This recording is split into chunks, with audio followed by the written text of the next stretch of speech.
Bonjour à tous, bonjour à tous les 5e, 5e 2 et 5e 1. Je vous propose aujourd'hui pour ce premier cours à distance un diaporama commenté. C'est le diaporama de toute façon que je vous aurais présenté si on avait pu être en classe. D'ailleurs les 5e 2, on avait vu le début il y a 2 semaines. Donc ce que je vous propose, c'est qu'on travaille comme ça en diaporama commenté. Vous aurez également un petit questionnaire à faire sur mon bureau numérique. Donc je vais tout vous expliquer comment ça se passe, etc. J'ai déjà testé avec la 4e, normalement ça fonctionne. Donc on va croiser les doigts pour que tout se passe bien. Donc ce que je vous propose de faire, c'est de commencer un nouveau cours de MC. Alors je vais vous expliquer un petit peu le thème. Pour les 5e 2 qui avaient déjà commencé avec moi, vous pouvez, si vous le souhaitez, avancer un petit peu dans cette vidéo, puisque ça va être des choses que l'on a revues, mais ce n'est pas forcément inutile de revoir ça même 2 semaines après. Alors, ce que vous allez faire, c'est que vous allez prendre, pour ceux qui n'ont, notamment pour les 5e 1, qui n'ont pas encore noté le titre de cette nouvelle leçon, vous allez prendre une nouvelle page dans votre cahier de MC. Alors si vous aviez un cahier de MC, je ne sais pas comment vous fonctionniez avec Monsieur Raven, mais vous prenez donc une nouvelle page, vous notez en haut à gauche, comme cela s'affiche ici, EMC chapitre 2.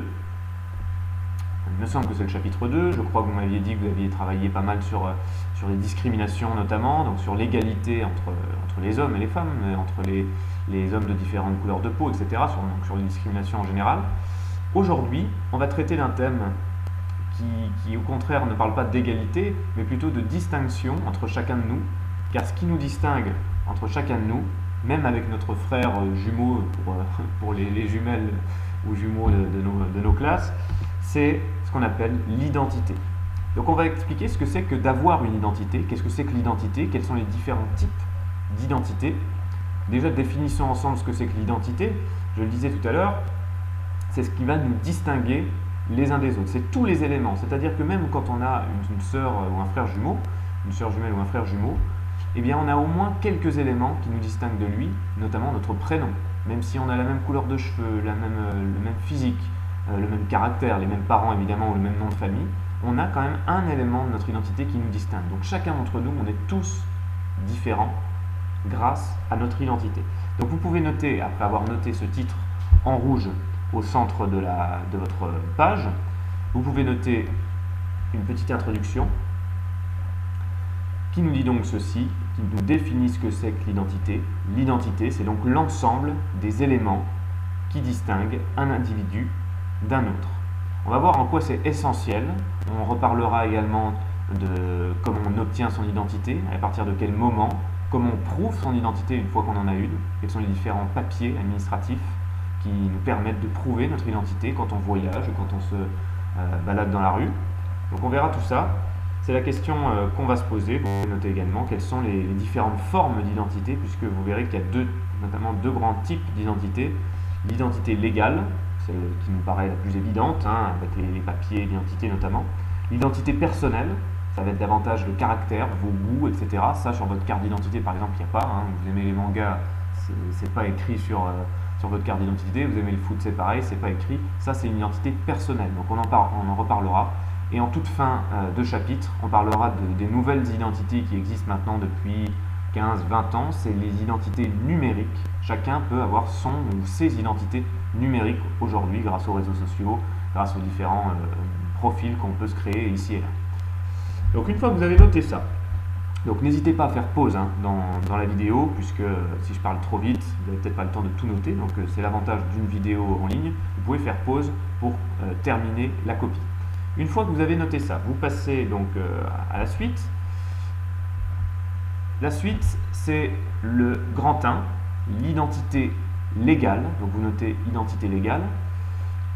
Les élèves de 5e 2, je leur avais déjà distribué le document que vous voyez affiché à l'écran. C'est un polycopier que j'avais distribué avec trois documents, plus 8 questions qui apparaissent en bas. Donc ce que je vous propose de faire, notamment pour les 5e 1, c'est que ce document, je vais tenter de vous le mettre en pièce jointe dans son intégralité, sinon je ferai document par document en image JPEG. Normalement ça marche, ça fonctionne mieux. Et en fait les questions que vous avez en bas, vous pourrez y répondre, ça me permettra de contrôler ce que vous faites, plutôt que de m'envoyer tous un document Word. Pour contrôler ce que vous avez fait, pour contrôler vos questions, je vous propose un petit questionnaire qui sera à faire en ligne directement sur mon bureau numérique. Donc vous aurez juste un lien à cliquer et vous aurez un petit questionnaire. Alors il y aura même parmi les questions des questions à choix multiples. Donc là j'aimerais que même les 5e 2 le fassent, puisque je crois qu'ensemble on avait peut-être commencé les 2-3 premières questions, mais la suite n'avait pas été faite, il me semble. Donc ce que je vous propose de faire, à partir de maintenant, vous pourrez faire pause dans cette vidéo. Vous pouvez ensuite retourner sur mon bureau numérique, cliquer sur le questionnaire, y répondre à partir des documents. Donc les documents, je vous ai dit, je vous les afficherai. Les questions, vous y répondez. Alors parfois c'est des questions à choix multiples, parfois ce sont simplement des réponses à rédiger, à taper. Alors, vous voyez dans le document qui s'affiche là à l'écran, il y a un tableau, normalement, qui aurait dû être à remplir directement sur votre feuille. Du coup, je l'ai intégré dans une question. Alors, ça ne se présente pas tout à fait sous forme de tableau. Je vous ai mis la liste des éléments et vous aurez à y répondre en face. Vous verrez, normalement, vous ne serez pas perdu. Mais je n'ai pas pu, dans le questionnaire, intégrer le tableau comme il se présente ici. Donc, j'ai fait au mieux. Ça concerne la question 5. Vous verrez, elle est présentée un peu différemment. Donc voilà, ce que vous faites maintenant, une fois que vous avez écouté pour cette présentation des questions, vous allez directement sur mon bureau numérique, vous faites pause dans la vidéo, on se retrouve après, une fois que vous avez répondu aux questions, on se retrouve après pour la correction. A tout à l'heure.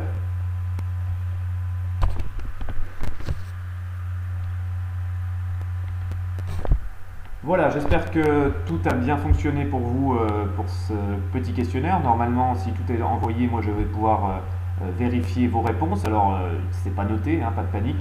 Il y aura une évaluation, mais peut-être qu'elle sera après le confinement, après le retour en classe. Donc, pour l'instant, pas de panique. Ce sont simplement des petits exercices, des petits questionnaires. Donc, on y va pour les premières questions. Donc, les 5-2, je le répète, les premières questions, on les avait fait ensemble. Je crois qu'on s'était arrêté à la 4e ou la 3e, je ne sais plus.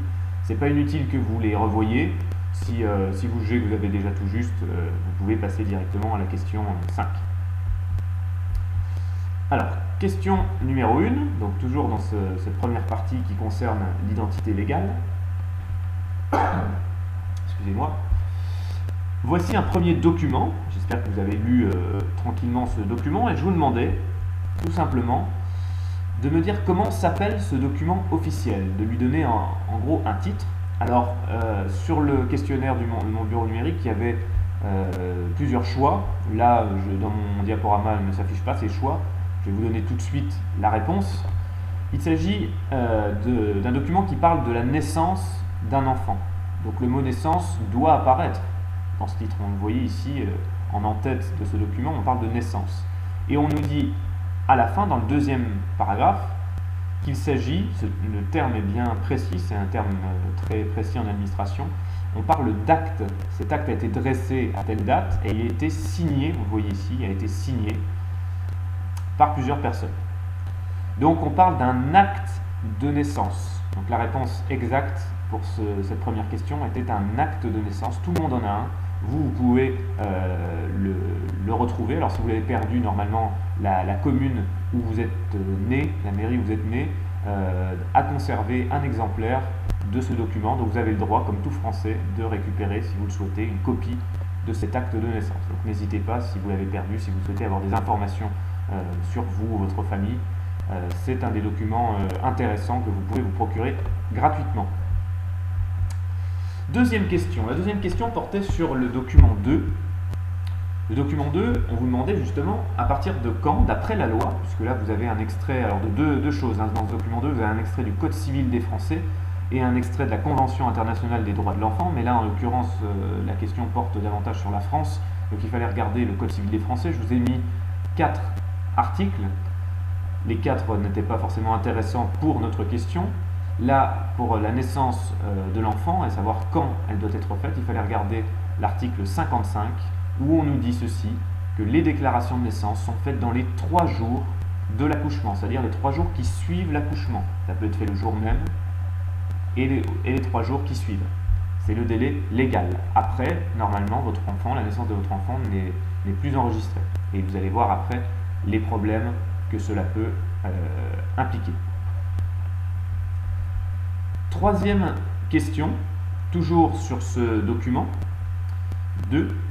Je vais vous demander par qui doit être faite cette déclaration et à qui on doit la faire. Donc il y avait 2 questions en une. Faites bien attention lorsque vous avez des questions comme ça, quand il y a 2 questions en une, il ne faut pas en oublier. Donc par qui doit être faite cette déclaration? Eh bien là, il fallait voir l'article suivant, l'article 56, qui nous dit qu'il doit être fait par le père, ou à défaut du père, parce que le père peut être absent, le père peut être décédé. Il peut y avoir plusieurs raisons qui font que le père ne peut pas déclarer la naissance de son enfant. Donc dans ce cas, c'est une des personnes qui aura assisté à l'accouchement. C'est une sage-femme, ça peut être le gynécologue, etc. Ça peut être plusieurs personnes qui viennent témoigner de la naissance d'un enfant.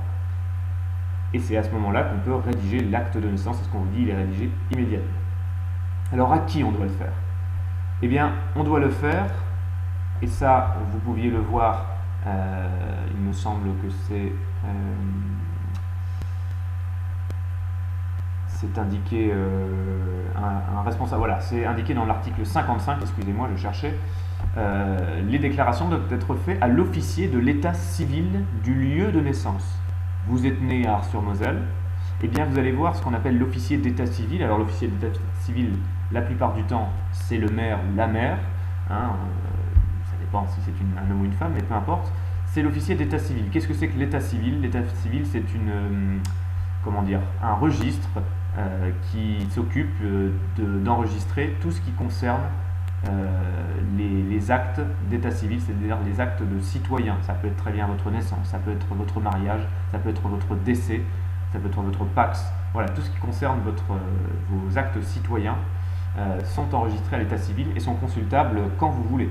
Donc c'est une partie de la mairie qui s'occupe de l'état civil. Et l'officier qui s'occupe de ça, c'est le maire. Alors parfois, le maire n'est pas présent au moment où vous avez déclaré la naissance, donc il y a des délégués à l'état civil, ça peut être un adjoint, ça peut être une secrétaire de la mairie qui va vous accueillir pour que vous puissiez déclarer votre enfant. Donc je répète pour cette question 3, c'est le père, ou si le père ne peut pas ou est absent, une des personnes qui a assisté à l'accouchement, et donc ça doit être fait à un officier de l'état civil du lieu de naissance, pas du lieu d'habitation. Si par exemple vous habitez Ars et vous êtes né dans une clinique à Metz, c'est à Metz que vous devez faire votre déclaration. 4e question. Je vais vous demander, en comparant maintenant ce que l'on sait sur la déclaration de naissance, est-ce que le père de Benoît, je vous ai demandé de montrer qu'il a bien respecté, la loi, c'est-à-dire est-ce qu'il a bien respecté le fait de le déclarer à l'officier d'état civil, est-ce qu'il l'a bien fait dans les 3 jours. Pour cela, revoyons l'acte de naissance. L'enfant qui s'appelle Benoît est né le 28 octobre 1998 et on voit que l'acte dans le 2e paragraphe a été dressé le 29 octobre. Donc c'est bien dans les 3 jours, c'est même le lendemain. Donc ça a bien été fait par le père, comme on nous demande selon la loi, et ça a été fait, alors vous voyez ici ça n'a pas été à l'officier, mais ça a été une secrétaire déléguée, c'est ce que je vous expliquais, à la mairie. Peut-être que la mairie de Paris, le maire n'était pas présent, il ne peut pas s'occuper de tout ça. Donc il y a des secrétaires, on délègue ce travail d'acte de naissance à des secrétaires, en l'occurrence ici Marie-Ange Musquin. Voilà, donc le père de Benoît a bien respecté la loi puisque c'est lui qui l'a déclaré, il l'a fait à l'état civil, à un secrétaire délégué à Paris, dans la ville de naissance, puisque vous voyez qu'on nous dit qu'il est né à Paris, vous voyez ici, et que c'est bien à la secrétaire déléguée à l'état civil de la mairie de Paris qu'a été faite cette déclaration. On passe à la 5e question. Donc moi je vous la présente sous forme de tableau, mais vous c'était pas tout à fait comme ça, puisque je vous ai expliqué dans le questionnaire, c'était compliqué de pouvoir le présenter sous cette forme-là, mais peu importe, vous aviez quand même la liste dans le même ordre. Dans un acte de naissance, tout ce que je vous ai relevé ici dans le tableau sous le nom de Benoît Vallès-Gaudy, ce sont tous les éléments de l'identité légale de Benoît que l'on retrouve dans son acte de naissance. Si vous relisez, vous retrouvez tous ces éléments. Alors, je vous demandais de donner un titre à chacun de ces éléments, expliquer ce que sont chacun de ces éléments de l'identité légale. On va commencer par le premier, 28 octobre 1998. Qu'est-ce que c'est que ça pour Benoît Vallès Gaudi? C'est tout simplement sa date de naissance. Chacun a sa date de naissance. Alors parfois on peut en avoir une commune avec quelqu'un d'autre, avoir la même date de naissance, ça arrive, mais d'autres choses vont vous distinguer de ces personnes. Ensuite, on a Paris 7e arrondissement. Eh bien, tout simplement, c'est le lieu de naissance. Il est né dans le 7e arrondissement. Je rappelle, pour ceux qui ne connaissent pas bien Paris, Paris est si grand qu'il a fallu la diviser en quartiers qu'on appelle des arrondissements. Et il y a des mairies de quartiers, si vous préférez, des mairies d'arrondissement dans Paris. C'est le cas aussi pour les villes de Lyon et de Marseille qui sont également très grandes et qui comptent plusieurs arrondissements. Alors, Vallès Gaudi. Vallès Gaudi, c'est son nom de famille. Alors, on reviendra sur comment on détermine les noms de famille, pourquoi il y en a qui ont des noms composés, quel nom on peut porter. On reviendra dessus un peu plus tard quand on parlera de généalogie. Benoît, ça c'est facile, évidemment, c'était le prénom. Alors pareil, il peut y avoir plusieurs prénoms, mais il y en a souvent un qui est retenu, le premier prénom. Là en l'occurrence c'est Benoît. Masculin, vous l'aurez compris, c'est le sexe, masculin ou féminin. Paul Vallès Gaudi, c'est le nom de son père. Marie Gaudi, c'est sa mère. Alors j'ai mis à côté, vous voyez, filiation, c'est-à-dire la filiation, c'est l'hérédité, si vous préférez. C'est les liens qui vous unissent à votre père, à votre mère, à votre grand-mère, etc. Toute la filiation, c'est ce lien filial. Dans filiation, filial, il y a le mot fils, si vous préférez. Donc ça remonte au latin et au grec. Le fils, c'est-à-dire on est ce lien familial de sang qui vous unit de père en fils, ou de mère en fille, ou de mère en fils, etc. Donc c'est ce lien filial, c'est l'hérédité, ce que l'on représente parfois sous une forme d'un arbre généalogique. Les branches, si vous voulez, représentent la filiation. Alors, français, ça peut être que vous avez plus de mal à trouver. Français, c'est ce qu'on appelle la nationalité. Qu'est-ce que c'est que la nationalité? C'est le fait d'appartenir juridiquement, selon la loi, à un État. Vous appartenez à un État. Alors parfois vous avez des doubles nationalités, parce que vous avez un père ou une mère d'une autre origine, d'une autre nationalité. Ça peut arriver. Ça peut arriver aussi si vous vous mariez à quelqu'un d'étranger, vous pouvez obtenir sa nationalité. Alors ça n'enlève pas la vôtre, c'est pour ça que parfois certaines personnes ont des doubles, voire des triples nationalités. Et enfin, 10 rue Montmartre à Paris, dans le 1er arrondissement, eh bien ça c'est l'adresse de son domicile. Alors on passe à la question 6 maintenant. Question 6, je vous demandais de prouver, de montrer qu'il n'y avait pas qu'en France que la loi garantissait l'identité légale d'un enfant.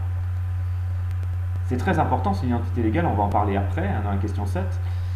Et pour ça, pour montrer qu'il n'y avait pas qu'en France qu'il fallait que la loi garantissait l'identité légale, il fallait laisser de côté le Code civil des Français, puisque là, comme son nom l'indique, ça ne concernait que la France. Et il fallait aller voir dans la deuxième partie de ce document, puisque là on vous parle d'une convention internationale des droits de l'enfant. Donc internationale, comme son nom l'indique, elle est garantie dans le monde entier. C'est-à-dire que tous les pays du monde ont signé, en tout cas une très très grande majorité des pays du monde, il doit y avoir quelques exceptions qui m'échappent, mais la grande majorité des pays du monde ont signé cette convention internationale des droits de l'enfant, où on reconnaît à l'enfant un grand nombre de droits. Moi je ne vous ai sélectionné que l'article qui m'intéresse et qui dit ceci: l'enfant est enregistré aussitôt sa naissance, donc ça peut être dans les quelques jours qui suivent, mais voilà, très rapidement, et dès que cette naissance est enregistrée, chaque enfant a le droit à avoir un nom, le droit à une nationalité, et le droit également de connaître ses parents. C'est le droit garanti pour tous les enfants, et dans la mesure du possible évidemment. Parfois dans des contextes de guerre c'est compliqué, notamment en Afrique, mais voilà, ça c'est normalement garanti. Tous les pays garantissent à tous les enfants le droit d'exister, si vous voulez. Sans identité vous n'existez pas, et c'est ce qu'on va voir dans le document, dans la question 7. Vous deviez regarder l'extrait vidéo, j'espère qu'il a marché, un extrait qui vous parlait d'un cas très triste que vous connaissez peut-être. C'est le cas des enfants fantômes. Alors dans le reportage on parlait notamment de la Chine, puisque vous savez qu'en Chine on a eu pendant longtemps une politique de l'enfant unique, et on cherchait notamment à avoir notamment des hommes et des enfants de sexe masculin. Et dans ces cas-là, eh bien, quand on avait une fille en premier, souvent on cachait cette fille et on ne reconnaissait pas sa naissance, car en cas de deuxième enfant, de troisième enfant, eh bien, vous perdiez vos avantages financiers, vos réductions d'impôts, etc. Donc beaucoup d'enfants n'ont pas été déclarés. Ça peut être des garçons également, hein, mais ça arrivait souvent que ce soit des filles. Elles n'étaient pas déclarées. Et donc pourquoi c'est important d'avoir un acte de naissance pour un enfant? Parce que sans cela, vous n'existez pas. Vous existez certes physiquement, mais vous n'existez pas aux yeux de la loi, vous n'existez pas aux yeux de l'État, et donc vous n'avez rien de garantie. C'est-à-dire que vous ne pouvez pas vous inscrire dans une école, vous ne pouvez pas avoir de soins médicaux, comme la sécurité sociale par exemple en France. Voilà, toutes ces choses-là, vous n'existez pas. On ne se rend pas compte au quotidien de l'importance d'avoir une identité. C'est quelque chose de basique pour tout le monde. Mais croyez bien que même en France, hein, la vidéo parlait de la Chine, mais même en France, quelqu'un qui appartiendrait à une secte et l'enfant naîtrait au moment où la personne est dans cette secte, et certaines sectes interdisent de déclarer les enfants, et c'est le cas. C'est le cas parfois des enfants qui se retrouvent sans identité et donc sans garantie de santé et d'école. Alors dans ces cas-là, il y a des solutions juridiques, évidemment, on ne laisse pas en France notamment les enfants dans ce désarroi-là, mais c'est très long, ça demande des démarches importantes, et donc c'est très compliqué. Mais vous avez entendu dans le monde plusieurs millions, plusieurs dizaines de millions d'enfants qu'on surnomme fantômes, puisqu'ils existent certes physiquement, mais ils n'existent pas aux yeux de la loi, ils n'ont pas de nationalité, pas de nom, pas de prénom. Voilà, alors on va terminer avec la question 8. La question 8 qui concerne les différents papiers officiels qui prouvent l'identité d'une personne, puisque une fois que vous avez eu votre acte de naissance, c'est pour ça que je vous mettais à part l'acte de naissance, vous devez, dans certaines occasions, prouver votre identité. Alors pour ça vous avez différents papiers. Le plus célèbre, le plus basique, vous avez tous en France, c'est la carte nationale d'identité sur laquelle on retrouve un certain nombre d'éléments d'identité, le nom, le prénom, le sexe, vous voyez ici, la naissance, le lieu de naissance et la date de naissance, parfois même la taille. Voilà, donc vous avez un certain nombre d'éléments. Et ça, c'est très important. Alors cette carte nationale d'identité sert à prouver votre identité dans un certain nombre de pays, pas tous. C'est pour ça que parfois vous avez besoin, quand vous voyagez, d'un deuxième papier d'identité qu'on appelle un passeport. Donc là, notamment aux États-Unis ou dans d'autres pays asiatiques, africains, vous avez besoin de ce passeport car la carte d'identité nationale française ne suffit pas. Troisième chose qui peut prouver votre identité, c'est le permis de conduire. Alors, c'est un permis qui est européen. Alors comment on le voit? On le reconnaît aux étoiles que vous avez ici sur les deux formes de permis, puisque pendant longtemps le permis était papier, comme vous voyez à droite. Aujourd'hui, il est sous forme de carte plastique, comme ça, plastifiée. Voilà les permis modernes qui commencent à être délivrés pour ceux qui obtiennent leur permis aujourd'hui. Donc c'est une carte européenne. Vous pouvez prouver votre identité si vous allez en Allemagne, en Belgique, en Italie, etc. De l'Union européenne. Dans tous les pays de l'Union européenne, ça suffit normalement comme papier d'identité. Si vous n'avez pas votre carte d'identité, votre permis suffira. Mais ce n'est pas le cas partout dans le monde, puisque je le disais, c'est européen. Quatrième façon de prouver son identité, et ça cela arrive notamment au brevet, quand on vous demande de prouver votre identité au moment du jour du brevet. Si vous n'avez pas votre carte d'identité, vous pouvez utiliser votre livret de famille. Le livret de famille, c'est un document, un petit livret qui rassemble tous les documents, tous les papiers d'état civil de la famille, donc du père, de la mère et des enfants. Vous avez les actes de naissance, différentes choses, différents éléments d'identité, et ça suffit normalement, notamment en cas d'examen, ça peut suffire. Ensuite, vous avez également la carte électorale. Alors là, ça sera uniquement utile en France, puisque c'est une carte d'électeur français, mais ça peut également faire office de carte d'identité, puisque ça a été tamponné notamment par votre mairie où vous votez. Donc c'est un document officiel qui peut prouver votre identité. Il y a des exceptions, des lieux, je pense, où c'est compliqué, il vaut mieux quand même avoir sa carte d'identité avec soi, mais ça peut dépanner, on va dire, d'avoir sa carte électorale. La carte vitale également, parce que la carte vitale, c'est une carte magnétique qui contient un certain nombre d'informations, même sur sa face avant, vous avez une photo, donc c'est important également les photos pour prouver son identité. Vous avez bien sûr votre nom et votre prénom, et grâce à cette carte vitale, vous pouvez retrouver également d'autres informations importantes sur votre identité. Donc un autre papier qui peut être très utile. Et enfin, je termine pour les étrangers qui vivent en France. Vous ne pouvez pas avoir de carte nationale d'identité parce que vous n'êtes pas français, mais vous possédez autre chose qui s'appelle un titre de séjour. Alors souvent il est valable un certain temps, c'est-à-dire qu'on vous autorise à séjourner un certain nombre de mois ou d'années sur le territoire français. Et sur ce titre de séjour, vous avez un certain nombre d'informations, notamment votre nom, votre prénom, votre photo et d'autres choses qui vous permettent de prouver en cas d'interpellation policière, par exemple, ou même d'examen à passer. Il peut y avoir des étudiants qui viennent en dehors de l'Europe passer des examens en France, des diplômes en France. Ils ont un titre de séjour et ce titre de séjour peut être utile pour prouver son identité. On en a fini avec ce cours à distance. J'espère que tout s'est bien passé, que tout a été clair. Si jamais il y a des questions ou des problèmes que vous aurez rencontrés durant cette séance, vous n'hésitez pas à m'écrire. Je sais que le bureau numérique ne fonctionne pas toujours bien, ça va mieux quand même ces jours-ci. Donc j'espère qu'on va pouvoir fonctionner comme ça. De toute façon, ensemble, que ce soit 5.1 ou 5.2, on ne se voit qu'une fois toutes les 2 semaines. Donc la prochaine séance à distance sera dans 2 semaines, si toutefois les cours n'ont pas repris, mais je pense pas que ce sera le cas d'ici 2 semaines. Je vous souhaite à tous une bonne journée et bon courage pour les cours que vous avez à travailler dans les autres matières.